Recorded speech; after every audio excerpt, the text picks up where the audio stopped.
And so we ran into this situation. We're not pressed to the point where we had to continue moving for any particular reason.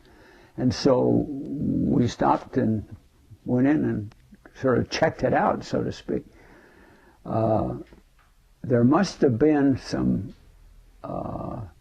foot soldiers that had gone through prior to our arrival that were up ahead of us that we were not aware of. But there was no evidence when I went in with my group that that was true. So to us it was we were close to the first persons that arrived. The only evidence that we saw Germans who had they had machine gunned down all the prisoners. They themselves had left, but there were 2 guards right at the gate that were lying there, had been shot by whomever. And why the 2 were left is beyond me. I don't understand why they would have done that. Certainly not to guard the concentration camp, because all the German soldiers obviously had left.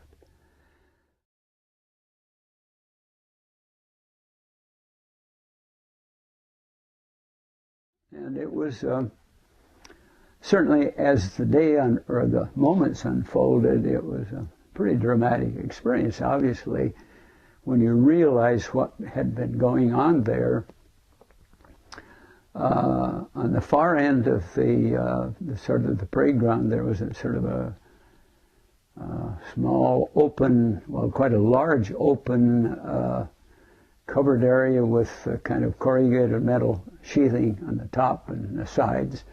And they had stacked all these bodies, stripped all the clothes off, and they were, I can't remember what, I don't recall exact numbers, but I'm sure probably there were at least 250, 300 bodies who were stacked there just as you would stack cordwood if you familiar with any kind of a woodsmanship background. And they just scattered lime on, I guess, just to maintain them from not disintegrating too rapidly until they could burn the bodies.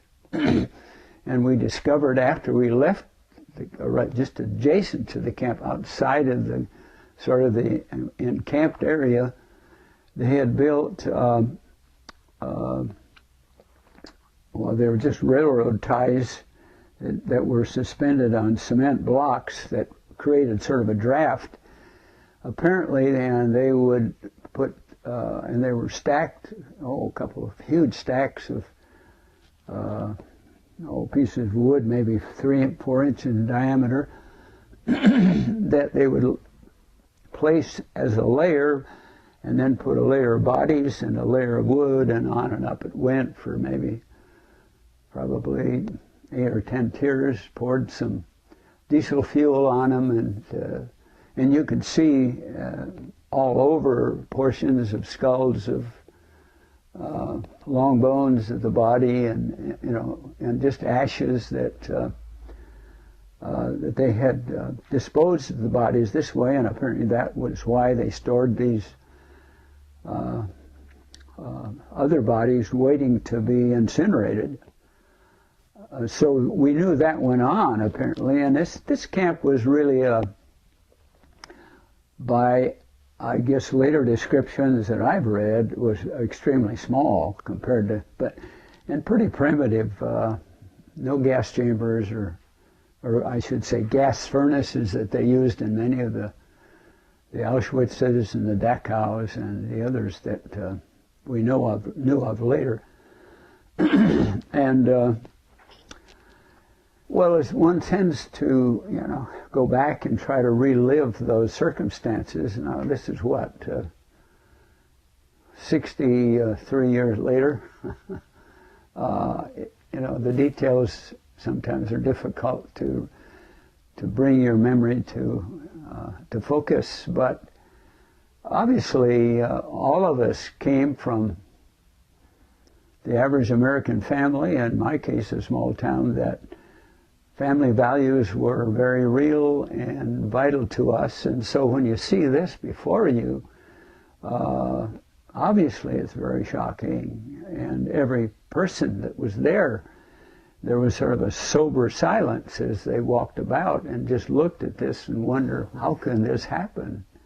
And yet the other part of the experience in war at the level that we became such a part of is that the day-to-day activities and the death and destruction that happens all about, you isolate yourself somewhat from and sort of harden your reaction to it in order to be able to focus to do what you're there to do. And so, in that sense, as a civilian in today's world, with, you know,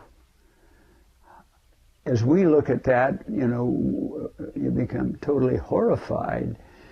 But with the backdrop of the experience that you come to in the build-up, which was, you know, a year and a half or so, and you see it all about you, dead bodies and tanks that have been blown up, and you can just see the scorched remains of someone that tried to get out of the thing, and he was in flames and just burned to a crisp, and, you know, all that, all those details are gruesome.